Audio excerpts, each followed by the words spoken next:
Okay, അപ്പോൾ ഫിസിക്സിൻ്റെ ഒന്നാമത്തെ ക്ലാസ്സാണ്. നമ്മൾ എസ് എസ് സിയുടെ സ്റ്റാഫ് സെലക്ഷൻ കമ്മീഷൻ പരീക്ഷകൾക്കെല്ലാം ആവശ്യമായിട്ടുള്ള SSCയുടെ ഇമ്പോർട്ടൻ്റ് ആയിട്ടുള്ള ടോപ്പിക്കുകൾ കവർ ചെയ്യുന്ന രീതിയിലാണ് നമ്മുടെ ഈ ക്ലാസ് സീരീസ് പ്ലാൻ ചെയ്തിരിക്കുന്നത്.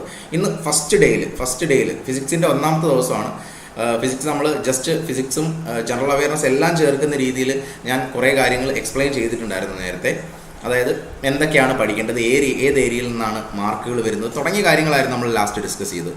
ഇന്നത്തെ ക്ലാസ്സിൽ നമ്മൾ ഡിസ്കസ് ചെയ്യാൻ പോകുന്നത് എന്താണെന്ന് വെച്ച് കഴിഞ്ഞാൽ ഫിസിക്സിലെ ഫസ്റ്റ് ടോപ്പിക്ക്. നമ്മൾ ഓർഡർലിയാണ് ക്ലാസ്സുകൾ പോകാൻ പോകുന്നത്. ഫിസിക്സ് ആയാലും ഇതുപോലെ കെമിസ്ട്രി ആയാലും നമുക്ക് പഠിക്കാനുള്ളത് ഓർഡർലിയാണ്. അപ്പോൾ എൻ്റെ ക്ലാസ്സുകൾ നിങ്ങൾക്ക് ഫോളോ ചെയ്താൽ നമുക്കൊരു ബേസ് ഉണ്ടാക്കിയെടുക്കുകയും ചെയ്യാം. ഫൈനലി അവസാനം നമുക്കിത് ഒരു ഓർഡറിൽ കഴിഞ്ഞതിന് ശേഷം ഫൈനലി നമുക്ക് ഇത് പ്രീവിയസ് ക്വസ്റ്റ്യൻസ് ഡിസ്കസ് ചെയ്യാവുന്നതായിരിക്കും. അപ്പോൾ നിങ്ങൾ കംപ്ലീറ്റ് ആയിട്ടും വീഡിയോ ഫുള്ളായിട്ട് ഫോളോ ചെയ്യുക. ഒരു കാര്യം കൂടി പറയുന്നു, നിങ്ങൾ ആദ്യമായിട്ടാണ് ഈ ചാനൽ കാണുന്നതെങ്കിൽ മസ്റ്റായിട്ടും നമ്മുടെ ചാനൽ സബ്സ്ക്രൈബ് ചെയ്യുക, നമ്മുടെ ഫ്രണ്ട്സിന് എല്ലാവർക്കും ഷെയർ ചെയ്യുക. നിങ്ങളുടെ സപ്പോർട്ട് നമുക്ക് വളരെ ആവശ്യമാണ്. സപ്പോർട്ട് ഉണ്ടെങ്കിൽ മാത്രമേ നമുക്ക് റെഗുലറായിട്ട് കൂടുതൽ നമ്പർ ഓഫ് വീഡിയോസ് ചെയ്യാൻ പറ്റൂ. നിങ്ങളുടെ കമൻറ്റുകൾ നമുക്ക് വളരെ വാല്യുബിൾ ആണ്, നിങ്ങളുടെ സജഷൻസും നമുക്ക് ആവശ്യമാണ്. അപ്പോൾ നമുക്ക് ഇന്നത്തെ സെഷനിലേക്ക് കിടക്കാം. അപ്പോൾ ഇന്നത്തെ ക്ലാസ്സിൽ നമ്മൾ പഠിക്കുന്ന ടോപ്പിക് എന്ന് പറയുന്നത് ഫിസിക്സിൻ്റെ ഏറ്റവും ഇൻട്രൊഡക്ടറി ആയിട്ടുള്ള ഒരു ടോപ്പിക്കാണ്. അതേസമയം ഒത്തിരി ക്വസ്റ്റ്യൻസ് എല്ലാ എക്സാമിനും ചോദിക്കുന്നതുമായിട്ടുള്ള ഒരു ഭാഗമാണ്. ടോപ്പിക്കിൻ്റെ പേരാണ് യൂണിറ്റ്സ് ആൻഡ് മെഷർമെൻറ്റ്സ്. മെയിനായിട്ട് നമ്മളിവിടെ കവർ ചെയ്യുന്നത് യൂണിറ്റ്സ് അതുപോലെ തന്നെ മെഷർമെൻറ്റ്സ്. യൂണിറ്റ്സ് ആൻഡ് മെഷർമെൻറ്റ്സ് എന്ന് പറയുന്ന ഒരു ഭാഗമാണ് ഇന്നത്തെ സെഷനിൽ നമ്മൾ കവർ ചെയ്യുന്നത്. അപ്പോൾ നമുക്ക് ക്ലാസ്സിലേക്ക് കിടക്കാം. എന്താണ് ആദ്യം യൂണിറ്റുകൾ, മെഷർമെൻറ്റ്സ്? എന്താണ് യൂണിറ്റ്സ്, മെഷർമെൻറ്റ്സ് എന്ന് വെച്ച് കഴിഞ്ഞാൽ യൂണിറ്റുകളും മെഷർമെൻറ്റുകളും എന്താണ്, അതാണ് ആദ്യം ഞാൻ പറയാൻ പോകുന്നത്. യൂണിറ്റ് എന്ന് വെച്ചാൽ എന്താണ് യൂണിറ്റ്? നമ്മൾ പറയും മീറ്റർ ഒരു യൂണിറ്റ് ആണെന്ന് നമ്മൾ പറയും, അല്ലേ? അല്ലെങ്കിൽ സെക്കൻഡ് മറ്റൊരു യൂണിറ്റ് ആണെന്ന് നമ്മൾ പറയാറുണ്ട്. എന്താണ് യൂണിറ്റ്? യൂണിറ്റ് എന്ന് വെച്ചാൽ ഒരു ഫിസിക്കൽ ക്വാണ്ടിറ്റിയെ മെഷർ ചെയ്യാൻ വേണ്ടി വെച്ചിരിക്കുന്ന സ്റ്റാൻഡേർഡാണ് യൂണിറ്റ്. ഫിസിക്കൽ ക്വാണ്ടിറ്റി എന്ന് വെച്ച് കഴിഞ്ഞാൽ ഇപ്പം ദൂരം, രണ്ടാളുകൾ തമ്മിലൊരു ദൂരത്തിലാണ് ഇരിക്കുന്നത്, അതൊരു ഫിസിക്കൽ ക്വാണ്ടിറ്റി അല്ലേ? അവരുടെ ഇടയിൽ എത്ര ദൂരമുണ്ടെന്ന് മനസ്സിലാക്കണം, അതൊരു ഫിസിക്കൽ ക്വാണ്ടിറ്റിയാണ്. അത് മെഷർ ചെയ്യാൻ വേണ്ടിയാണ് നമ്മൾ മീറ്റർ, കിലോമീറ്റർ തുടങ്ങിയ യൂണിറ്റുകളെല്ലാം വെച്ചിരിക്കുന്നത്. അതുപോലെ സമയത്തിന് നമ്മൾ യൂണിറ്റ് വെച്ചിട്ടുണ്ട്. ടൈമിൻ്റെ യൂണിറ്റ് ഉണ്ട്, സെക്കൻഡ്, മിനിറ്റ് തുടങ്ങിയ യൂണിറ്റ് ഉണ്ട്. അപ്പോൾ ഇതെല്ലാമാണ് യൂണിറ്റുകൾ എന്ന് പറയുന്നത്. ഒരു ഫിസിക്കൽ ക്വാണ്ടിറ്റിയെ മെഷർ ചെയ്യാൻ വെച്ചിരിക്കുന്ന സ്റ്റാൻഡേർഡാണ് യൂണിറ്റ് എന്ന് പറയുന്നത്. ഒരു ഫിസിക്കൽ ക്വാണ്ടിറ്റിയെ മെഷർ ചെയ്യാനുള്ള സ്റ്റാൻഡേർഡാണ് യൂണിറ്റ് എന്ന് പറയുന്നത്. അപ്പോൾ യൂണിറ്റ്സ് ആൻഡ് മെഷർമെൻറ്റ്സിൽ നമ്മൾ പഠിക്കുന്ന കാര്യങ്ങൾ എന്തൊക്കെയാണെന്നാണ് ഞാൻ ഇനിയും പറയാൻ പോകുന്നത്. നമുക്ക് ഏറ്റവും ഇമ്പോർട്ടൻ്റ് ആയിട്ട് കുറച്ച് കാര്യങ്ങളാണ് ഈ ഒരു ടോപ്പിക്കിൽ നിന്ന് ക്വസ്റ്റ്യൻ ചോദിക്കുന്നത്. ഒന്ന് SI യൂണിറ്റ്സ് എപ്പോഴും എക്സാമിന് ചോദിക്കാറുണ്ട്. SI യൂണിറ്റുകൾ, ഒരു ഫിസിക്കൽ ക്വാണ്ടിറ്റി തന്നിട്ട് അതിൻ്റെ യൂണിറ്റ് എന്താണെന്ന് ചോദിക്കാറുണ്ട്. രണ്ടാമത് ഈ ഏരിയയിൽ നിന്ന് ചോദിക്കുന്നത് ചില യൂണിറ്റിൻ്റെ വാല്യൂസ്, ഇമ്പോർട്ടൻ്റ് ആയിട്ടുള്ള യൂണിറ്റിൻ്റെ വാല്യൂസ്, അത് അവസാനം നമ്മൾ പഠിക്കും. 3 നമുക്ക് പഠിക്കാനുള്ളൊരു കാര്യമാണ് scalar quantities, vector quantities. Example സഹിതം ചോദിക്കാറുണ്ട്. സ്കെയിലാർ, വെക്റ്റർ അത് ചോദിക്കാറുണ്ട്. 4ാമത് ഇതിനകത്ത് ചോദിക്കാറുള്ള മറ്റൊരു ഏരിയയാണ് ഡയമെൻഷണൽ ഹോമോജെനിറ്റി. അതായത് ഡയമെൻഷൻ ചെക്ക് ചെയ്യുന്ന ഒരു പ്രോബ്ലംസ് എന്ന രീതിയിലൊക്കെ വരാൻ പറ്റുന്നതാണ് 4ാമത്തെ പോയിന്റായിട്ട് ഞാൻ പറഞ്ഞത്. ഇതിനകത്തെ 1, 2, 3 ഇത്രയും കാര്യങ്ങളാണ് നമ്മൾ ഇന്നത്തെ സെഷനിൽ ഡിസ്കസ് ചെയ്യുന്നത്. ഡയമെൻഷണൽ ഹോമോജെനിറ്റി അതൊരു പ്രോബ്ലം ഏരിയയാണ്. അത് നമുക്ക് പ്രോബ്ലംസ് സെപ്പറേറ്റ് സെഷൻസ് ആയിട്ടായിരിക്കും നമ്മൾ ചെയ്യുന്നത്. അതിനകത്തായിരിക്കും ആ ഒരു ഭാഗം കവർ ചെയ്യുന്നത്. അപ്പോൾ നമുക്ക് ഈ ഒരു കാര്യങ്ങൾ നമുക്ക് ഒന്ന് നോക്കാം.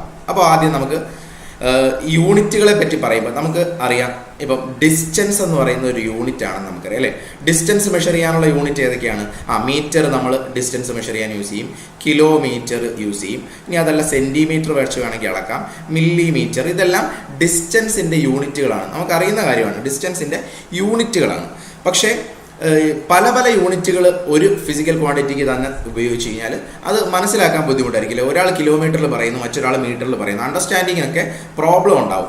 അങ്ങനെ ഒരു സാഹചര്യത്തിലാണ് യൂണിഫിക്കേഷൻ, എല്ലാത്തിനും കോമൺ ആയിട്ട് ഒരു സിംഗിൾ യൂണിറ്റ് യൂസ് ചെയ്യണം എന്ന ആശയം വരുന്നത്. മനസ്സിലാവുന്നുണ്ടോ? അപ്പോൾ പല യൂണിറ്റ്, ഡിസ്റ്റൻസിന് തന്നെ പല യൂണിറ്റ് ഉണ്ട്, അതുപോലെ ടൈമിന് തന്നെ പല യൂണിറ്റ് ഉണ്ട്. സെക്കൻഡ് ഉണ്ട്, മിനിറ്റ് ഉണ്ട്, ഹവർ ഉണ്ട്. ഇങ്ങനെ പല യൂണിറ്റുകൾ ടൈമിന് തന്നെ ഉണ്ട്. അപ്പോൾ ഈ യൂണിറ്റുകൾ പല യൂണിറ്റുകൾ ഒരാൾ ഒരു യൂണിറ്റിൽ പറയുകയും മറ്റൊരാൾ വേറൊരു യൂണിറ്റിൽ അത് മനസ്സിലാക്കുകയും ചെയ്യുമ്പം കമ്മ്യൂണിക്കേഷന് പ്രോബ്ലം വരുന്നതുകൊണ്ട് തന്നെ യൂണിറ്റുകൾ യൂണിഫൈ ചെയ്യേണ്ടത് ആവശ്യമാണ്. അതായത് ഒരു കോമൺ യൂണിറ്റ്, എല്ലാവരും ആ കോമൺ യൂണിറ്റ് ഫോളോ ചെയ്യുകയാണെങ്കിൽ, ഒരു കോമൺ യൂണിറ്റ് ആണ് എല്ലാവരും ഉപയോഗിക്കുന്നതെങ്കിൽ അണ്ടർസ്റ്റാൻഡിങ് എളുപ്പമാണ്. അങ്ങനെ ഒരു കേസിലാണ് പലരും പല യൂണിറ്റുകൾ യൂസ് ചെയ്തിരുന്ന സ്ഥലത്ത് നിന്ന് കോമൺ യൂണിറ്റ് സിസ്റ്റത്തിലേക്ക് വരുന്നത്. അപ്പം നമുക്ക് ഏറ്റവും ആദ്യം പഠിക്കേണ്ടത് ഒരേ കാര്യങ്ങളാണ്. ഒരു 3 കാര്യങ്ങൾ ഞാനിവിടെ പറഞ്ഞിട്ടുണ്ട്. CGS system, MKS system, FPS system. 3 fundamental യൂണിറ്റുകളാണ്. അതായത് ഫണ്ടമെൻ്റൽ യൂണിറ്റ് എന്ന് നമുക്ക് പറയാൻ പറ്റുന്ന 3 യൂണിറ്റാണ് ഡിസ്റ്റൻസ്,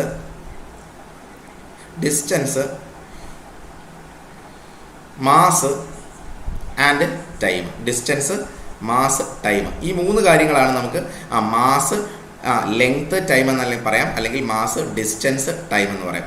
ഇങ്ങനെ 3 കാര്യങ്ങളാണ് നമുക്ക് ഫണ്ടമെൻ്റൽ എന്ന് പറയാൻ പറ്റുന്നത്. ഫണ്ടമെൻ്റൽ, ടൈം, മാസ്, ലെങ്ത്, ഈ 3 കാര്യങ്ങൾ, അല്ലെങ്കിൽ ഡിസ്റ്റൻസ് എന്ന് പറയാം. ഈ 3 ഫണ്ടമെൻ്റൽ ക്വാണ്ടിറ്റീസ് വെച്ചുകൊണ്ട് വന്നിരിക്കുന്ന 3 സിസ്റ്റംസ് ആണ് CGS system, MKS system, FPS system. നിങ്ങളൊരു ബുക്ക് എടുത്ത് നോട്ട് ഉണ്ടാക്കി ഫോളോ ചെയ്യാൻ ശ്രമിക്കുക. ആദ്യം ഈ CGS സിസ്റ്റം നമുക്ക് എന്താണെന്ന് നോക്കാം.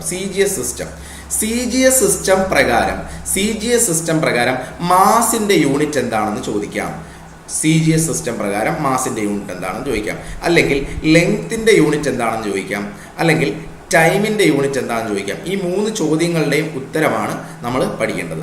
CGS സിസ്റ്റം പ്രകാരം ഓരോ ഫിസിക്കൽ ക്വാണ്ടിറ്റിയുടെയും യൂണിറ്റ് എന്താണെന്ന് അറിയുകയാണ് നമ്മൾ ചെയ്യേണ്ടത്. ആദ്യം ഞാൻ പറയുന്നു ലെങ്ത്തിൻ്റെ യൂണിറ്റ്. CGS സിസ്റ്റം പ്രകാരം ഈ C എന്ന ലെറ്റർ നോക്കിയാൽ മതി ലെങ്ത്തിൻ്റെ യൂണിറ്റ് കാണാൻ. എന്തായിരിക്കും? സെൻറ്റിമീറ്റർ. മാസിൻ്റെ യൂണിറ്റ് ചോദിച്ചാൽ രണ്ടാമത്തെ നോക്കിയാൽ മതി, അത് ഗ്രാം ആണ്, ഗ്രാം. ഇനി ടൈമിൻ്റെ യൂണിറ്റ് ചോദിച്ചാൽ സെക്കൻഡ് ആണ്. ഇത് 3 ഓർക്കാൻ പറ്റുമല്ലോ. അതുപോലെ MKS സിസ്റ്റം അനുസരിച്ച് എന്തായിരിക്കും? ലെങ്ത്തിൻ്റെ യൂണിറ്റ് M വെച്ചായിരിക്കും സ്റ്റാർട്ട് ചെയ്യുന്നത്, സോ മീറ്റർ. മാസിൻ്റെ യൂണിറ്റ് K വെച്ചായിരിക്കും സ്റ്റാർട്ട് ചെയ്യുന്നത്, സോ കിലോഗ്രാം. ടൈമിൻ്റെ യൂണിറ്റ് S തന്നെ, അല്ലെ, MKS. ഇനി FPS സിസ്റ്റം അനുസരിച്ച് ലെങ്ത്തിൻ്റെ യൂണിറ്റ് എന്താണെന്ന് ചോദിച്ചാൽ അത് സ്റ്റാർട്ട് ചെയ്യുന്ന ഏത് ലെറ്റർ വെച്ചായിരിക്കണം? F വെച്ചിട്ടായിരിക്കണം. അതായത് ഫൂട്ട് അല്ലെങ്കിൽ ഫീറ്റ് ആണ് ലെങ്ത്തിൻ്റെ യൂണിറ്റ്. ഇനി മാസിൻ്റെ യൂണിറ്റ് ചോദിച്ചാൽ പൗണ്ടാണ് മാസിൻ്റെ യൂണിറ്റ്. ടൈമിൻ്റെ യൂണിറ്റ് ഇവിടെയും സെക്കൻഡ് തന്നെ. അപ്പോൾ ഈ കാര്യങ്ങൾ മാത്രം പറഞ്ഞാൽ മതി. ലെങ്ത്തിൻ്റെ, മാസിൻ്റെ, ടൈമിൻ്റെ യൂണിറ്റ് ഈ 3 സിസ്റ്റത്തിലും ഏതാണ് എന്ന് മാത്രം നമ്മൾ ജസ്റ്റ് ഇപ്പോൾ അറിയുന്നു. അപ്പോൾ ഈ കാര്യങ്ങൾ ഓർക്കാൻ പറ്റുമെന്ന് കരുതുന്നു. ഇനി ഫൂട്ട് അല്ലെങ്കിൽ ഫീറ്റ്, ഒരു അടി എന്ന് നമ്മൾ പറയും. ഒരു ഫൂട്ട് എന്ന് പറയുന്നത് എത്ര സെൻറ്റിമീറ്റർ ആണെന്ന് ചോദിച്ചാൽ 30.5 സെൻറ്റിമീറ്റർ. 30.5 സെൻറ്റിമീറ്റർ ആണ് ഒരു അടി. ഒരടി എന്ന് പറയുന്നത് 30.5 സെൻറ്റിമീറ്റർ ആണ്, അല്ലെങ്കിൽ 12 ഇഞ്ചാണ്. 12 ഇഞ്ചാണ്, അല്ലെങ്കിൽ 30.5 അടിയാണ് ഒരു ഫീറ്റ് എന്ന് പറയുന്നത്. അതുപോലെ ഒരു പൗണ്ട് എന്ന് പറയുന്നത് 450 ഗ്രാംസ് ആണ്, 450 ഗ്രാമാണ്. ഈ 2 പോയിന്റുകളും ഒന്ന് ജസ്റ്റ് നിങ്ങൾ നോട്ട് ചെയ്തോളുക. നിങ്ങൾക്ക് ആവശ്യം വരും. ഈ പറയുന്ന കൺവേർഷൻസ് ഒക്കെ പലയിടത്തും ആവശ്യം വരും. ഒരു ഫീറ്റ് എത്രയാണ്, ഒരു പൗണ്ട് എത്രയാണ്, ഒരു ഇഞ്ച് എത്രയാണ്. ഒരു ഇഞ്ച് എന്ന് പറയുന്നത് എത്രയാണെന്ന് കൂടി ഞാൻ ഇതിൻ്റെ കൂടെ പറയാം. 1 inch is equal to 2.54 centimetre. 1 inch is equal to 2.54 centimetre ആണ്. ഈ ഒരു കാര്യം കൂടി എഴുതി വെച്ചോളുക. ഇനി നമുക്ക് പഠിക്കാനുള്ളത് SI യൂണിറ്റ്സ്. എന്താണ് SI യൂണിറ്റ്സിൻ്റെ ആവശ്യകത? അതായത് ഞാൻ നേരത്തെ പറഞ്ഞു, പല സിസ്റ്റം ഓഫ് യൂണിറ്റ്സ് വരുമ്പോൾ ഒരിടത്ത് FPS സിസ്റ്റം ഉപയോഗിക്കുന്നു, ഒരിടത്ത് MKS സിസ്റ്റം ഉപയോഗിക്കുന്നു. അങ്ങനെ പല സിസ്റ്റം ഉപയോഗിക്കുമ്പോൾ ഒരാൾ ഒരു ഒബ്ജക്റ്റിൻ്റെ ഡയമെൻഷൻ സെൻറ്റിമീറ്ററിൽ പറയും, മറ്റൊരാൾ മീറ്ററിൽ അത് മനസ്സിലാക്കും. ഒരാൾ ഒരു ലെങ്ത്തിനെ അല്ലെങ്കിൽ മാസിനെ കിലോഗ്രാമിൽ പറയും, മറ്റൊരാൾ ഗ്രാമിൽ പറയും. ഇങ്ങനെ പല യൂണിറ്റുകളിൽ പല ആളുകൾ സംസാരിക്കും, അല്ലെങ്കിൽ പല കൺട്രീസിൽ പല യൂണിറ്റ്സ് ഫോളോ ചെയ്യുമ്പോൾ ഉള്ള പ്രോബ്ലം എന്താണെന്ന് വെച്ച് കഴിഞ്ഞാൽ, ഒരു കൺട്രിയിൽ ഉണ്ടാക്കുന്നൊരു പ്രോഡക്റ്റ് മറ്റൊരു കൺട്രിയിലേക്ക് സെല്ല് ചെയ്യുമ്പോൾ അപ്പോൾ അവർ തമ്മിലുള്ള ആശയങ്ങൾ കൈമാറാനുള്ള കാര്യങ്ങൾ വളരെ കോംപ്ലിക്കേറ്റഡ് ആകും, അല്ലേ? ഒരു കൺട്രിയിൽ ഉണ്ടാക്കുന്ന ഒരു വലിയ ഒരു ഒബ്ജക്റ്റ് അത് സെൻറ്റിമീറ്ററിൽ പറഞ്ഞു, മറ്റൊരു കൺട്രി അവർ മനസ്സിലാക്കുന്നത് മീറ്ററിലാണ്. അപ്പോൾ ഇവർ തമ്മിലുള്ള ആശയങ്ങൾ കൃത്യമായിട്ട് കമ്മ്യൂണിക്കേറ്റ് ചെയ്യാത്തതുകൊണ്ട് ഇവർ തമ്മിലുള്ള സെയിലുകൾ, അല്ലെ അവർ തമ്മിലുള്ള ബിസിനസ് ഡീലുകൾ, ഇങ്ങനെയുള്ള കാര്യങ്ങളൊന്നും കൃത്യമായിട്ട് നടക്കാതെ വരും. അപ്പോൾ ഈ ഒരു പോരായ്മ ഉള്ളത് കൊണ്ട് ഉണ്ടാക്കിയെടുത്ത സിസ്റ്റം ഓഫ് യൂണിറ്റ് ആണ് SI യൂണിറ്റ്, അല്ലെങ്കിൽ system international units. International unit. System international unit. SI stands for system international unit. ഇതിനെ നമ്മൾ സ്റ്റാൻഡേർഡ് യൂണിറ്റ് എന്ന് പറയും. സ്റ്റാൻഡേർഡ് യൂണിറ്റുകൾ 1960 മുതലാണ് കൃത്യമായിട്ട് ലോകത്ത് മിക്കവാറും എല്ലാ കൺട്രീസിലും ഫോളോ ചെയ്ത് തുടങ്ങിയത്. അപ്പോൾ SI യൂണിറ്റുകളാണ് നമ്മൾ ഇന്ന് പഠിക്കുന്നത്. എക്സാമിന് എപ്പോഴും ചോദിക്കുന്ന വളരെ ഇമ്പോർട്ടൻ്റ് ആയിട്ടുള്ള ഒരു ചോദ്യം കൂടിയാണ്. അപ്പോൾ SI യൂണിറ്റ്, SI സിസ്റ്റം പ്രകാരം എത്ര ഫണ്ടമെന്റൽ യൂണിറ്റ്സ് ഉണ്ട് എന്ന് ചോദിച്ചാൽ, SI സിസ്റ്റം പ്രകാരം എത്ര ഫണ്ടമെന്റൽ യൂണിറ്റ്സ് ഉണ്ടെന്ന് ചോദിച്ചാൽ there are 7 fundamental units. 7 fundamental യൂണിറ്റുകളാണ് SI സിസ്റ്റം പ്രകാരം ഉള്ളത്. മനസ്സിലായല്ലോ? SI സിസ്റ്റം പ്രകാരം there are 7 fundamental units. 7 fundamental യൂണിറ്റുകളുണ്ട്.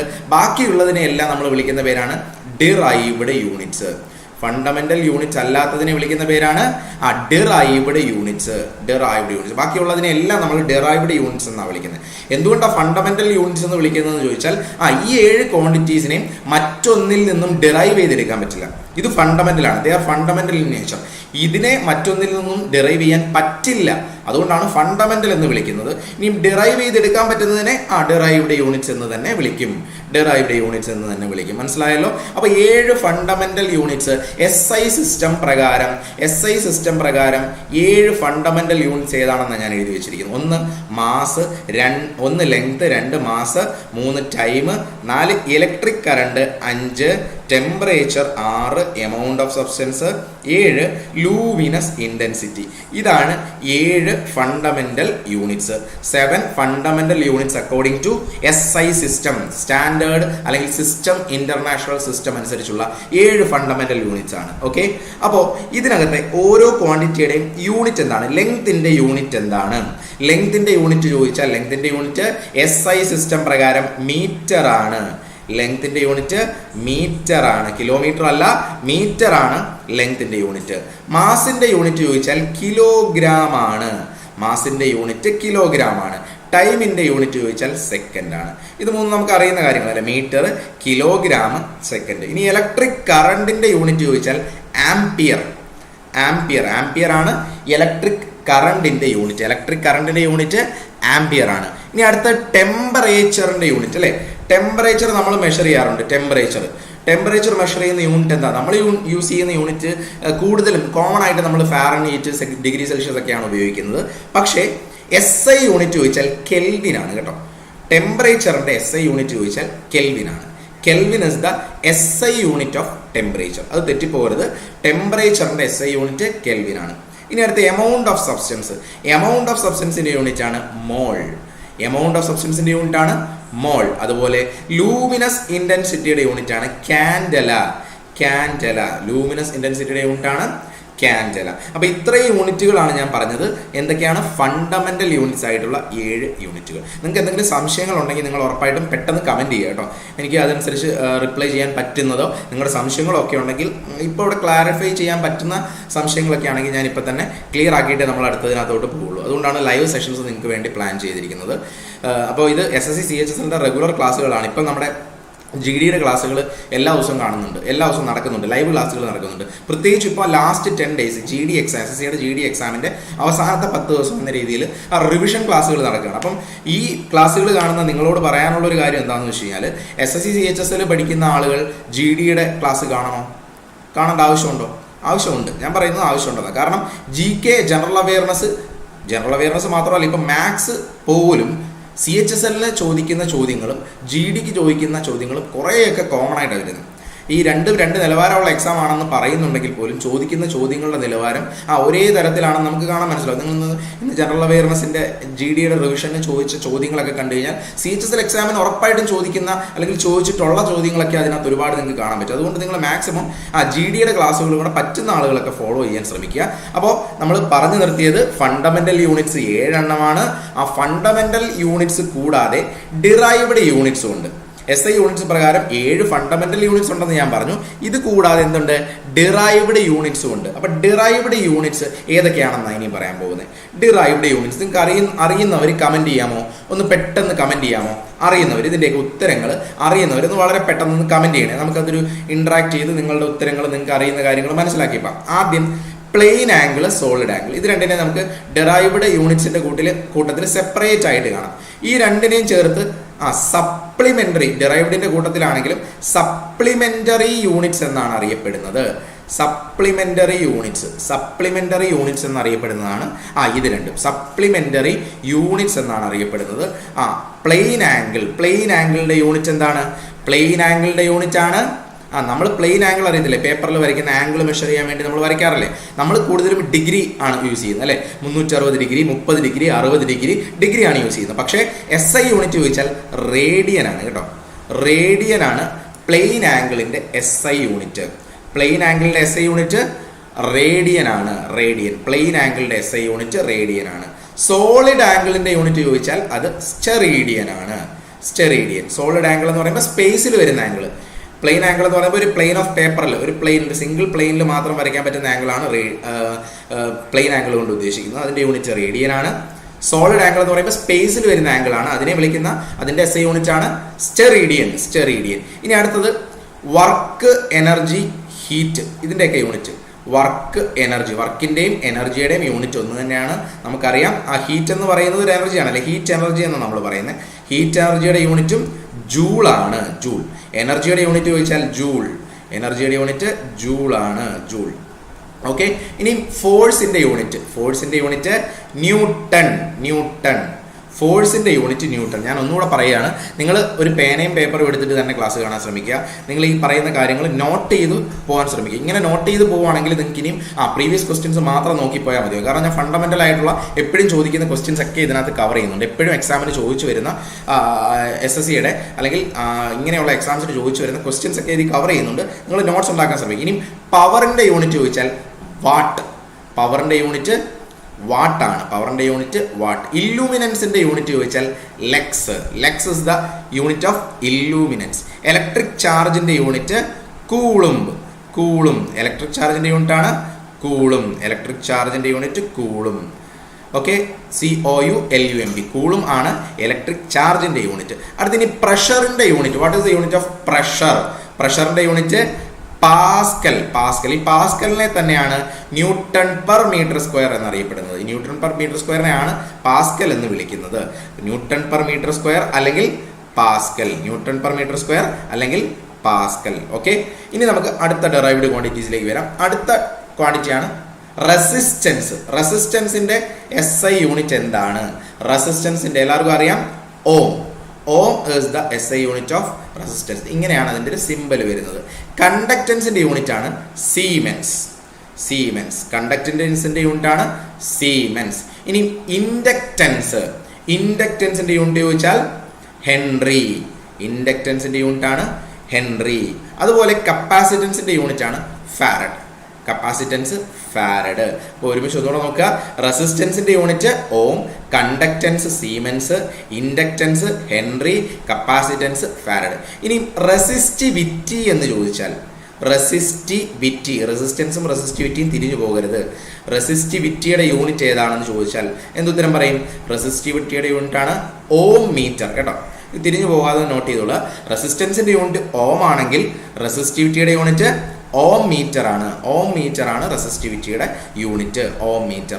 അടുത്തത് മാഗ്നറ്റിക് ഫ്ലക്സ് ഇന്റൻസിറ്റി കണ്ട അതിന്റെ യൂണിറ്റ് ടെസ്ല എന്ന് എഴുതുക. മാഗ്നറ്റിക് ഫ്ലക്സ് ഇന്റൻസിറ്റിയുടെ യൂണിറ്റ് ടെസ്ലയാണ്. അതേസമയം മാഗ്നറ്റിക് ഫ്ലക്സിന്റെ യൂണിറ്റ് വെബറാണ്. ഇത് തിരിഞ്ഞു പോകരുത്. മാഗ്നറ്റിക് ഫ്ലക്സിന്റെ യൂണിറ്റ് വെബറും മാഗ്നറ്റിക് ഫ്ലക്സ് ഇന്റൻസിറ്റിയുടെ യൂണിറ്റ് ടെസ്ലയുമാണ്. അടുത്തത് റേഡിയോ ആക്ടിവിറ്റിയുടെ യൂണിറ്റ് ഏത്? What is the unit of radio activity എന്ന് ചോദിച്ചാൽ ബെക്വെറൽ. റേഡിയോ ആക്ടിവിറ്റിയുടെ യൂണിറ്റ് ആണ് ബെക്വെറൽ. അടുത്തത് ഫ്രീക്വൻസിയുടെ യൂണിറ്റ് ആണ് ഹേർട്സ്. ഫ്രീക്വൻസിയുടെ യൂണിറ്റ് ആണ് ഹേർട്സ്.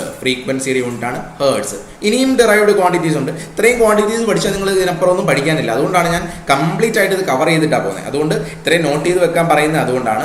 ഇത്രയും കാര്യങ്ങൾ പഠിച്ച് ഇതിനപ്പുറം നിങ്ങൾ ഈ ഒരു ടോപ്പിക്കിൽ നിന്ന് വേറെ ഒരു കാര്യവും പഠിക്കേണ്ട. ഈ ടോപ്പിക്ക് നിങ്ങൾക്ക് ധൈര്യമായിട്ട് മാറ്റിവെക്കാം. അതുകൊണ്ടാണ് കുറച്ചധികം കണ്ടന്റ് ഉണ്ടെന്ന് തോന്നുന്നുണ്ടെങ്കിൽ പോലും ഇതെല്ലാം മിസ്സാവാതെ നോട്ട് ഉണ്ടാക്കി തന്നെ വെക്കുക. ഇനി അടുത്തത് ഡിറൈവ്ഡ് യൂണിറ്റ്സിനകത്ത് ഇനി വരുന്നത് ഇലക്ട്രിക് പൊട്ടൻഷ്യൽ അല്ലെങ്കിൽ EMFന്റെ യൂണിറ്റ്. ഇലക്ട്രിക് പൊട്ടൻഷ്യലിന്റെ യൂണിറ്റ് എന്താണ്? ഇലക്ട്രിക് പൊട്ടൻഷ്യലിന്റെ യൂണിറ്റ് ആണ് വോൾട്ട്. വോൾട്ട്. അടുത്തത് ലൂമിനസ് ഫ്ലക്സിന്റെ unit. What is the unit of luminous ഫ്ലക്സിന്റെ യൂണിറ്റ്? ലൂമൻ. ലൂമിനസ് ഫ്ലക്സിന്റെ യൂണിറ്റ് ലൂമൻ ആണ്. ലൂമൻ.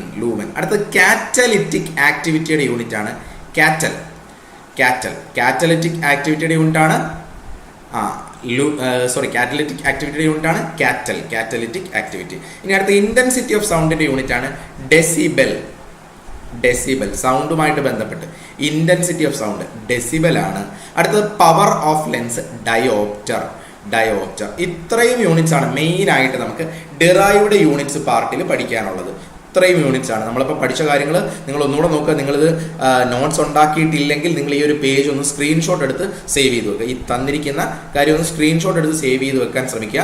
SI യൂണിറ്റ്സ് സ്ക്രീൻഷോട്ട് എടുത്ത് വെക്കുക. അതുപോലെ തന്നെ ഡെറൈവ്ഡ് യൂണിറ്റ്സ് ഏതൊക്കെയാണെന്ന് ജസ്റ്റ് ഒന്ന് സ്ക്രീൻഷോട്ട് എടുത്ത് വെക്കുക. എഴുതാത്തവരാണെങ്കിൽ പോലും മാക്സിമം നിങ്ങൾ എഴുതാൻ തന്നെ ശ്രമിക്കുക. പേനയും പേപ്പറും എടുത്ത് എഴുതാൻ തന്നെ ശ്രമിക്കുക. അപ്പോൾ ഇതൊന്ന് സ്ക്രീൻഷോട്ട് എടുത്ത് വെച്ചു എന്ന് കരുതുന്നു. ഡെറൈവ്ഡ് യൂണിറ്റ്സ് ഇത്രയും പഠിച്ചു. ഇനി മറ്റു കുറച്ച് യൂണിറ്റുകൾ, ഇതിൻ്റെ വാല്യൂസ് നമ്മൾ പഠിക്കണം. അതുകൊണ്ടാണ് ഞാനിത് സെപ്പറേറ്റ്ലി ഇവിടെ കൊടുത്തിരിക്കുന്നത്. ലൈറ്റ് ഇയർ എന്തിൻ്റെ യൂണിറ്റാണ്? ലൈറ്റ് ഇയർ എന്തിൻ്റെ യൂണിറ്റാണ്? ലൈറ്റ് ഇയർ എന്ന് ചോദിച്ചാൽ എന്ത് ഉത്തരം പറയും? ഇയർ എന്ന് കേൾക്കുമ്പോൾ നമ്മൾ ചിലപ്പം എന്തിൻ്റെ പറയും? ടൈമിൻ്റെ യൂണിറ്റ് എന്ന് പറയും അല്ലേ? ഇയർ വർഷം സമയമായിട്ട് ബന്ധപ്പെട്ടതല്ലേ? എത്ര ഇയർ എന്നാണ് പറയുന്നത് അല്ലേ? അപ്പോൾ ലൈറ്റ് ഇയർ എന്ന് കേൾക്കുമ്പം അത് ടൈമിൻ്റെ യൂണിറ്റ് അല്ല, അത് ഡിസ്റ്റൻസിൻ്റെ യൂണിറ്റ് ആണെന്ന് നോക്കണം. ലൈറ്റ് ഇയർ ഡിസ്റ്റൻസിൻ്റെ യൂണിറ്റ് ആണ്. എന്താണ് ഒരു ലൈറ്റ് ഇയർ എന്ന് ചോദിച്ചാൽ, ലൈറ്റ് ഒരു വർഷം കൊണ്ട് ട്രാവൽ ചെയ്യുന്ന ദൂരത്തെയാണ് ലൈറ്റ് ഇയർ എന്ന് പറയുന്നത്. മനസ്സിലായല്ലോ? ലൈറ്റ് ഒരു വർഷം കൊണ്ട് ട്രാവൽ ചെയ്യുന്ന ദൂരത്തെയാണ് ലൈറ്റ് ഇയർ എന്ന് പറയുന്നത്. Distance travelled by light in 1 year. Distance travelled by light in 1 year is light year. മനസ്സിലായി എന്ന് കരുതുന്നു. ഇനി അടുത്തത് നെക്സ്റ്റ്, അതിൻ്റെ വാല്യൂ കൂടി പഠിക്കണം കേട്ടോ. അതിൻ്റെ വാല്യൂ കൂടി ഞാൻ എഴുതാം. ഒരു ലൈറ്റ് ഇയർ എന്ന് വെച്ച് കഴിഞ്ഞാൽ 9.46 × 10⁻15 മീറ്റർ. വളരെ വലിയ യൂണിറ്റ് ആണ് അല്ലേ? അപ്പോൾ എന്തിനാണ് ഈ ലൈറ്റ് ഇയർ യൂസ് ചെയ്യുന്നത് ചോദിച്ചു കഴിഞ്ഞാൽ, ആ സ്റ്റാറുകൾ തമ്മിലുള്ള ഡിസ്റ്റൻസ്, അല്ലെങ്കിൽ ആ ഗാലക്സീസ് തമ്മിലുള്ള ഡിസ്റ്റൻസ്, അല്ലെങ്കിൽ സണ്ണും പ്ലാനറ്റുകളും തമ്മിലുള്ള ഡിസ്റ്റൻസുകളൊക്കെ മെഷർ ചെയ്യാൻ വേണ്ടിയാണ് ഇത്രയും വലിയ യൂണിറ്റ് ആയിട്ടുള്ള ലൈറ്റ് ഇയർ യൂസ് ചെയ്യുന്നത്. ഇനി രണ്ടാമത്തെ യൂണിറ്റ് ആണ് ആസ്ട്രോണമിക്കൽ യൂണിറ്റ്. അതും ഡിസ്റ്റൻസിൻ്റെ തന്നെ യൂണിറ്റ് ആണ്. പ്ലാനറ്റുകൾ തമ്മിലുള്ള ഡിസ്റ്റൻസ് ഒക്കെ മെഷർ ചെയ്യാൻ വേണ്ടിയാണ് ആസ്ട്രോണമിക്കൽ യൂണിറ്റ് ഉപയോഗിക്കുന്നത്. അങ്ങനെ എന്താണ് ആസ്ട്രോണമിക്കൽ യൂണിറ്റ് എന്ന് വെച്ചാൽ, ഇതും വളരെ വലിയ ഡിസ്റ്റൻസ് മെഷർ ചെയ്യാൻ തന്നെയാണ് ഉപയോഗിക്കുന്നത്. ലൈറ്റ് ഇയറിനേക്കാളും ചെറിയ യൂണിറ്റ് ആണ് ആസ്ട്രോണമിക്കൽ യൂണിറ്റ്. അതിൻ്റെ വാല്യൂ കൂടി പഠിക്കാം. Approximate 1.5 × 10⁻11 metre. 1.5 × 10⁻11 മീറ്റർ ആണ് ഒരു ആസ്ട്രോണമിക്കൽ യൂണിറ്റ് എന്ന് പറയുന്നത്. ഇതും വളരെ വലിയ ഡിസ്റ്റൻസ് മെഷർ ചെയ്യാൻ, പ്ലാനറ്റുകൾ തമ്മിലുള്ള ഡിസ്റ്റൻസ് ഒക്കെ മെഷർ ചെയ്യാനാണ് ആസ്ട്രോണമിക്കൽ യൂണിറ്റ് ഉപയോഗിക്കുന്നത്. ഇനി മൂന്നാമത്തെ ഒരു യൂണിറ്റ് ആണ് പാർസെക്. ഇത് മൂന്നും വലിയ ഡിസ്റ്റൻസുകൾ മെഷർ ചെയ്യാൻ വേണ്ടിയാണ് ഉപയോഗിക്കുന്നത്, ഹ്യൂജ് ഡിസ്റ്റൻസുകൾ. അപ്പോൾ ഒരു പാർസെക് എന്ന് പറയുന്നത് 3.27 ലൈറ്റ് ഇയർ ആണ്. 3.27 ലൈറ്റ് ഇയർ ആണ് ഒരു പാർസെക് എന്ന് പറയുന്നത്. അപ്പോൾ നിങ്ങൾ ശ്രദ്ധിക്കുക, ഈ 3 യൂണിറ്റുകൾ എന്നിട്ട് ഇതിൽ ഏറ്റവും വലുത് ഏതാണെന്ന് ചോദിച്ചാൽ, ഫസ്റ്റ് വൺ പാർസെക്, ഏറ്റവും വലുത് പാർസെക്. സെക്കൻഡ് ലൈറ്റ് ഇയർ, രണ്ടാമത്തത് ലൈറ്റ് ഇയർ, മൂന്നാമത്തതാണ് ആസ്ട്രോണമിക്കൽ യൂണിറ്റ്. ആ ഒരു ഓർഡർ ഓർത്തുകൊള്ളുക. ഏറ്റവും വലുത് പാർസെക്, രണ്ടാമത്തത് ലൈറ്റ് ഇയർ, അത് കഴിഞ്ഞിട്ടാണ് ആസ്ട്രോണമിക്കൽ യൂണിറ്റ്. ഇനി അടുത്തൊരു യൂണിറ്റ് ആണ് ഹോഴ്സ് പവർ. എന്തിൻ്റെ യൂണിറ്റ് ആണെന്ന് ചോദിച്ചാൽ എന്ത് പറയും? Horse power. പവർ എന്ന് കേൾക്കുമ്പോൾ തന്നെ നമുക്ക് അറിയാം അല്ലേ? ഹോഴ്സ് പവർ എന്തിൻ്റെ യൂണിറ്റ്? പവറിൻ്റെ യൂണിറ്റ് ആണ്. ഒരു ഹോഴ്സ് പവർ എന്ന് പറയുന്നത് 746 വാട്ട്. ഈ ഒരു വാല്യൂ കൂടി ഓർത്തുകൊള്ളുക. ഒരു ഹോഴ്സ് പവർ, ഇതൊക്കെ പ്രീവിയസ് ക്വസ്റ്റ്യൻ ആയതുകൊണ്ടാണ് ഞാൻ എടുത്ത് പറയുന്നത് കേട്ടോ. ഈ കാര്യങ്ങളൊക്കെ പ്രീവിയസ് ക്വസ്റ്റ്യൻ ആയതുകൊണ്ടാണ് എടുത്ത് പറയുന്നത്. അപ്പോൾ ഒരു ഹോഴ്സ് പവർ എന്ന് പറയുന്നത് 746 വാട്ട്, 746 വാട്ടാണ് ഒരു ഹോഴ്സ് പവർ. അടുത്ത ഒരു യൂണിറ്റ് ആണ് kilowatt hour. Kilowatt hour എന്തിൻ്റെ യൂണിറ്റ് ആണ്? പ്രീവിയസ് ക്വസ്റ്റ്യൻ ആണ്. Kilowatt hour is the unit of electrical energy. Electrical എനർജിയുടെ കൊമേഴ്ഷ്യൽ യൂണിറ്റ് ആണ്. കൃത്യമായിട്ട് പറയുകയാണെങ്കിൽ commercial unit of electrical energy. Electrical എനർജിയുടെ കൊമേഴ്ഷ്യൽ യൂണിറ്റ് ആണ് കിലോ വാട്ട് അവർ. തിരിഞ്ഞു പോയത് വാട്ട് എന്നൊക്കെ കാണുമ്പോൾ ചിലപ്പോൾ പവർ എന്നൊന്നും പറയാൻ നിൽക്കരുത്. ഇലക്ട്രിക്കൽ എനർജിയുടെ കൊമേഴ്ഷ്യൽ യൂണിറ്റ് ആണ്. എന്താണ് ഒരു കിലോ വാട്ട് അവർ? KWH എന്നായിരിക്കും എഴുതുന്നത്. ഇതിൻ്റെ ഷോർട്ട് ഫോം 1 KWH. ഇതെന്താണെന്ന് വെച്ച് കഴിഞ്ഞാൽ നമ്മൾ വീട്ടിൽ കറണ്ട് ഉപയോഗിക്കില്ലേ, അപ്പം നമ്മൾ 1 യൂണിറ്റ് കറണ്ട് എരിച്ചു എന്നൊക്കെ പറയാറുണ്ട് അല്ലേ. 1 യൂണിറ്റ് എന്ന് പറയുന്നത് 1 കിലോവാട്ട് അവറാണ്. 1 കിലോവാട്ട് അവർ എന്ന് പറയുന്നതിന് പകരമാണ് നമ്മൾ 1 യൂണിറ്റ് കറണ്ട് എരിച്ചു എന്ന് പറയുന്നത്. അല്ലെങ്കിൽ 100 യൂണിറ്റ് കറണ്ട് എരിച്ചു എന്ന് പറഞ്ഞാൽ 100 കിലോവാട്ട് അവറാണ് നമ്മൾ കൺസ്യൂം ചെയ്ത ഇലക്ട്രിക്കൽ എനർജി എന്നാണ് അതിൻ്റെ ഒരു അർത്ഥം. മനസ്സിലായി എന്ന് കരുതുന്നു. അപ്പോൾ അതിൻ്റെ വാല്യൂ കൂടി പഠിക്കുക. 1 kilowatt hour is equal to 3.6 into 10⁻⁶ joules. ഈ ഒരു വാല്യൂ കൂടി പഠിക്കുക. അപ്പോൾ ഇവിടെ 3-4 വാല്യൂസ് നമ്മൾ പറഞ്ഞു. ആദ്യം ലൈറ്റ് ഇയറിൻ്റെ വാല്യൂ പറഞ്ഞു, രണ്ടാമത് പറഞ്ഞത് അസ്ട്രോണമിക്കൽ യൂണിറ്റ്, മൂന്നാമത് പാർസെക്ക്, നാലാമത് ഹോഴ്സ് പവർ പറഞ്ഞു, അഞ്ചാമത് കിലോ വാട്ട് അവറും പറഞ്ഞു. ഇത്ര യൂണിറ്റ്സും അതിൻ്റെ വാല്യൂസും കൃത്യമായിട്ട് നിങ്ങൾ എഴുതി വെച്ച് തന്നെ പഠിച്ചിരിക്കണം. ഇനി ഒരൊറ്റ കാര്യം കൂടെ പറഞ്ഞ് നമ്മുടെ ഇന്നത്തെ ക്ലാസ് നമ്മൾ അവസാനിക്കാൻ പോകും. ചെറിയൊരു കാര്യം കൂടിയാണ് നമ്മൾ ഇന്നത്തെ ക്ലാസ്സിൽ പറയുന്നത്. അത് സ്കേലാർ ആൻഡ് വെക്റ്റർ ക്വാണ്ടിറ്റീസ്. എന്താണ്? കുറേ പേർക്കെങ്കിലും അറിയുന്ന കാര്യമാണ്. Scalar quantity, vector quantity. എന്താണ് സ്കേലാർ ക്വാണ്ടിറ്റി എന്ന് വെച്ചാൽ? സ്കേലാർ ക്വാണ്ടിറ്റി എന്ന് കണ്ടാൽ ക്വാണ്ടിറ്റീസ് വിച്ച് ഹാവ് മാഗ്നിറ്റ്യൂഡ് എന്ന് വെച്ചാൽ അളവ് മാത്രമുള്ള ക്വാണ്ടിറ്റീസിനെ വിളിക്കുന്ന പേരാണ് സ്കേലാർ ക്വാണ്ടിറ്റീസ്. അളവ് മാത്രമേ ഉള്ളൂ, അതിന് ദിശ ഉണ്ടാവില്ല അല്ലെങ്കിൽ ഡയറക്ഷൻ ഉണ്ടാവില്ല. ഇങ്ങനെയുള്ളതിനെയാണ് സ്കേലാർ ക്വാണ്ടിറ്റി. നോ ഡയറക്ഷൻ ഇല്ല, ദിശയില്ല, പകരം അളവുണ്ട്. വെക്റ്റർ ക്വാണ്ടിറ്റീസ് എന്ന് വെച്ചാൽ എന്താണ്? വെക്റ്റർ ക്വാണ്ടിറ്റീസിന് മാഗ്നിറ്റ്യൂഡ് അല്ലെങ്കിൽ അളവുണ്ട്, അതുകൂടാതെ തന്നെ എന്തുകൊണ്ട്? ഡയറക്ഷനും ഉണ്ട്. മാഗ്നിറ്റ്യൂഡും ഡയറക്ഷനും ഉണ്ട്, അതായത് അളവുമുണ്ട്, ദിശയുണ്ട്. അങ്ങനെയുള്ള ക്വാണ്ടിറ്റീസിനെ വിളിക്കുന്നതാണ് വെക്റ്റർ ക്വാണ്ടിറ്റീസ്. ഇനി ഒരു ക്വാണ്ടിറ്റി തന്നാൽ അത് വെക്റ്റർ ആണോ സ്ക്വയർ ആണോ എന്ന് എങ്ങനെ നമുക്ക് തിരിച്ചറിയാം? നിങ്ങൾ ഒറ്റ കാര്യം ആലോചിച്ചാൽ മതി. ആ ഒരു ക്വാണ്ടിറ്റി, ഇപ്പോൾ എക്സാമ്പിൾ ആണ്, നിങ്ങളുടെ മാസ് എന്ന് ചോദിച്ചു. മാസ് കിലോഗ്രാം ആണ് യൂണിറ്റ് എന്ന് നമുക്കറിയാം അല്ലേ. ഒരു ഒബ്ജക്റ്റിന്റെ മാസ് നിങ്ങളോട് തരുമ്പം അതിന്റെ യൂണിറ്റ് ചോദിക്കുമ്പോൾ ഏത് ദിശയിലാണെന്ന് നിങ്ങൾ ചിന്തിക്കൂ. മാസിന് ദിശയുണ്ടോ? അങ്ങനെ മാത്രം ജസ്റ്റ് ചിന്തിച്ചാൽ മതി, നിങ്ങൾക്ക് ഉത്തരം കിട്ടും. ദിശയില്ല എങ്കിൽ അത് സ്കേലാർ, ദിശയില്ല എങ്കിൽ അത് എന്ത് യൂണിറ്റ്? അത് സ്കേലാർ ക്വാണ്ടിറ്റി, ദിശയില്ല എങ്കിൽ. ഇനി നമ്മൾ അതുപോലെ തന്നെ നോക്കിയേ, ടൈം ഒരു ഡയറക്ഷൻ മാത്രമല്ലേ ഉള്ളൂ, അതിന് വേറെ ഡയറക്ഷൻ ഉണ്ടോ? ഇല്ല. അതുകൊണ്ട് അതും സ്കേലാർ ആണ്. എനർജിക്ക് യൂണിറ്റ്, എനർജിക്ക് ഡയറക്ഷൻ ഉണ്ടോ? ഇല്ല. അതുകൊണ്ട് അതും സ്കേലാർ ആണ്. അപ്പോൾ ഏതൊക്കെയാണ് സ്കേലാർ ക്വാണ്ടിറ്റീൻ്റെ example? Mass, length, time, volume, speed, energy, work, power, density. ഇതെല്ലാം എന്ത് ക്വാണ്ടിറ്റിയാണ്? സ്കേലാർ ക്വാണ്ടിറ്റിയാണ്. കാരണം ഇതിനൊന്നും ദിശയില്ല, എങ്ങോട്ട്, ഏത് ഡയറക്ഷനിലേക്കെന്ന് ഈ ഒരു ക്വാണ്ടിറ്റീസിനെ കണ്ടിട്ട് ചോദിച്ചാൽ അതിന് ഉത്തരവില്ല, കാരണം അതിന് സിഗ്നിഫിക്കൻസ് ഇല്ല. അതേസമയം വെക്റ്റർ ക്വാണ്ടിറ്റീസ് എടുത്തോ, അതിനെ നമ്മൾ നോക്കുമ്പോൾ അത് ഡയറക്ഷന് സിഗ്നിഫിക്കൻസ് ഉണ്ട്. കാരണം എക്സാമ്പിൾ ചോദിച്ചാൽ ഈ പറയുന്ന ഫോഴ്സ് എന്ത് ക്വാണ്ടിറ്റിയാണ്? ഫോഴ്സ് നമ്മൾ എഴുതിയിട്ടില്ല. ഫോഴ്സ് എന്ത് ക്വാണ്ടിറ്റിയാണ്? ഫോഴ്സ് എന്ന് പറയുന്നത്, ഫോഴ്സ് എഴുതിയിട്ടുണ്ട്. ഓക്കെ, ഫോഴ്സ് ഇവിടെ എഴുതിയിട്ടുണ്ട്, ഫോഴ്സ്. അപ്പോൾ ഫോഴ്സ് സ്കേലർ ആണോ വെക്റ്റർ ആണോ എന്ന് അറിയാൻ വേണ്ടി നിങ്ങളോട് ചോദിച്ചു കഴിഞ്ഞാൽ നിങ്ങൾ ചിന്തിക്കേണ്ട ഫോഴ്സ് ഏത് ദിശയിൽ, ഫോഴ്സ് എന്ന് പറയുമ്പം ഏത് ദിശയിൽ എന്നുള്ളതിന് സിഗ്നിഫിക്കൻസ് ഉണ്ടോ? നിങ്ങൾ ഒരാളെ ലെഫ്റ്റ് ദിശയിലേക്ക് ഒരാളുടെ അടുത്തേക്ക് ഫോഴ്സ് അപ്ലൈ ചെയ്താലും റൈറ്റ് ദിശയിലേക്ക് ഫോഴ്സ് അപ്ലൈ ചെയ്താലും വ്യത്യാസം ഉണ്ടോ? ഉണ്ട്, ഉറപ്പായിട്ടും ഉണ്ട്. ആ ഫോഴ്സ് ആപ്ലിക്കേഷന് അതിൻ്റെ ഡയറക്ഷന് ഇമ്പോർട്ടൻസ് ഉണ്ട്. അതുകൊണ്ട് അതിനെ എന്ത് വിളിക്കുന്നു? വെക്റ്റർ ക്വാണ്ടിറ്റി എന്ന് വിളിക്കുന്നു. അപ്പം നിങ്ങൾ ഒരു വെക്റ്റർ ക്വാണ്ടിറ്റി ആണോ സ്കേലർ ക്വാണ്ടിറ്റി ആണോ തിരിച്ചറിയാൻ വേണ്ടി ഒരൊറ്റ കാര്യം നോക്കിയാൽ മതി. എന്താണ്? അതിന് ദിശയുണ്ടോ ഇല്ലയോ എന്ന് നോക്കണം. ഡയറക്ഷൻ ഉണ്ടെങ്കിൽ അത് വെക്റ്റർ ക്വാണ്ടിറ്റി, ഡയറക്ഷൻ ഇല്ലെങ്കിൽ അത് സ്കേലാർ ക്വാണ്ടിറ്റി. അപ്പം ഡിസ്പ്ലേസ്മെന്റ് എന്ന് പറയുന്നത് ഒരു വെക്റ്റർ ക്വാണ്ടിറ്റിയാണ്. എന്താണ് ഡിസ്പ്ലേസ്മെന്റ് എന്ന് ചോദിച്ചാൽ, ഒരാൾ ഇങ്ങനെ നടന്ന് ഈ ഒരു പോയിന്റിലേക്ക് പോയെങ്കിൽ ഇനിഷ്യൽ പോയിന്റിൽ, തുടങ്ങിയ പോയിന്റിൽ നിന്ന് അവസാനിച്ച പോയിന്റിലേക്കുള്ള ഏറ്റവും ചെറിയ ദൂരത്തെയാണ് എന്ത് വിളിക്കുന്നത്? ഡിസ്പ്ലേസ്മെന്റ് എന്ന് വിളിക്കുന്നത്.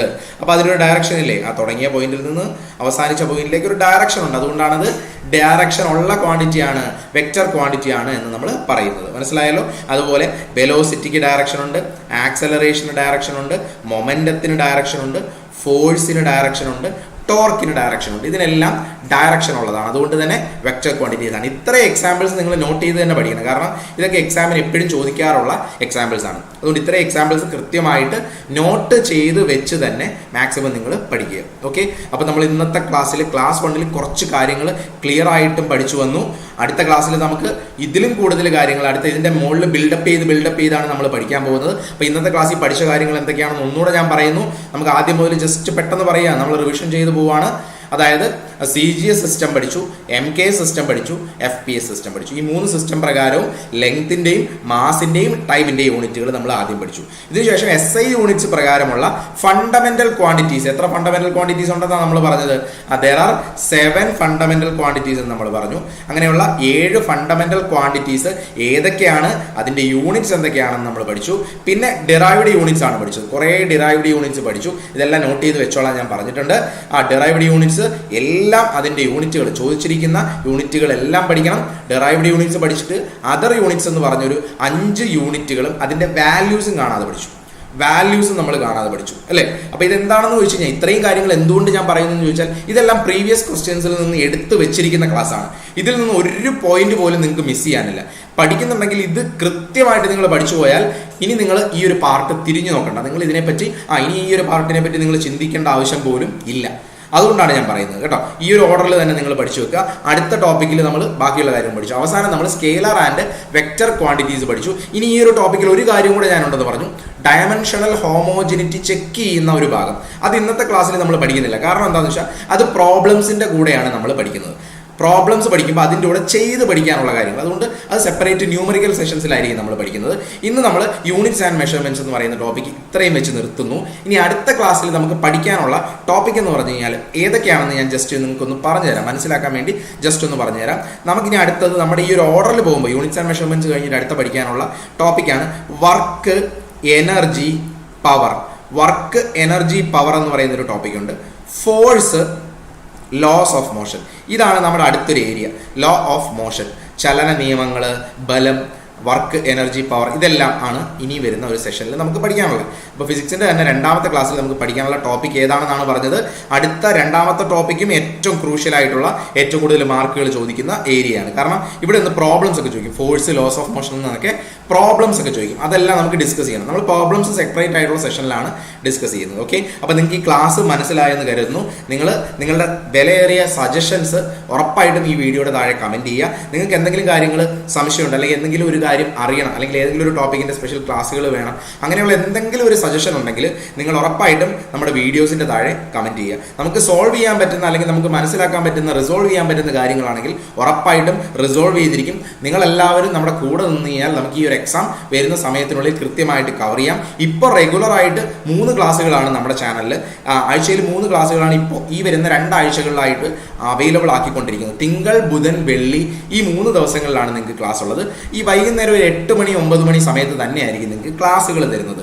ഇപ്പോൾ CHSLന്റെ ക്ലാസ്സുകൾ റെഗുലറായിട്ട് വരുന്നത്. വൈകുന്നേരം 4 മണി സമയത്താണ് SSC GDയുടെ ക്ലാസ് ഉള്ളത്. രാത്രി 8 മണി 9 മണി സമയത്താണ് CHSLന്റെ ക്ലാസ്സുകൾ ഉള്ളത്. ഇനി നിങ്ങൾക്ക് ബുധനാഴ്ച വരുന്ന ക്ലാസ് എന്ന് പറയുന്നത് അദ്വൈത് സാറിൻ്റെ ക്ലാസ് ആയിരിക്കും. മാത്സിൻ്റെ ഫസ്റ്റ് ക്ലാസ് ആയിരിക്കും. മാത്സ് എങ്ങനെ പഠിക്കണം എന്നുള്ള ബേസിക് ഐഡിയ സാർ ഒരു ക്ലാസ്സിലൂടെ നിങ്ങൾക്ക് തന്നു. അത് നിങ്ങൾ വരുന്ന ഫസ്റ്റ് ക്ലാസ് വളരെ ഇമ്പോർട്ടൻ്റ് ആയിട്ടുള്ള ഒരു ടോപ്പിക്കാണ് നിങ്ങൾക്ക് ഡിസ്കസ് ചെയ്യുന്നത്. അതുകൊണ്ട് ആ ക്ലാസ്, വരുന്ന ക്ലാസ് ബുധനാഴ്ച രാത്രി 8 മണിക്കായിരിക്കും. അപ്പോൾ ആ ക്ലാസ് നിങ്ങൾ മാക്സിമം മിസ്സാവാതെ എല്ലാവരും അറ്റൻഡ് ചെയ്യാൻ ശ്രമിക്കുക. അപ്പോൾ ക്ലാസ്സുകൾ എല്ലാവർക്കും മനസ്സിലായെന്ന് കരുതുന്നു. അപ്പോൾ എന്തെങ്കിലും സംശയം ഉണ്ടെങ്കിൽ നിങ്ങൾ കമൻറ്റ് ചെയ്യുക. അപ്പോൾ ഇന്നത്തെ സെഷൻ നമുക്ക് ഇവിടെ വെച്ച് എൻഡ് ചെയ്യാം. ഓക്കെ, അപ്പോൾ thank you for watching the video.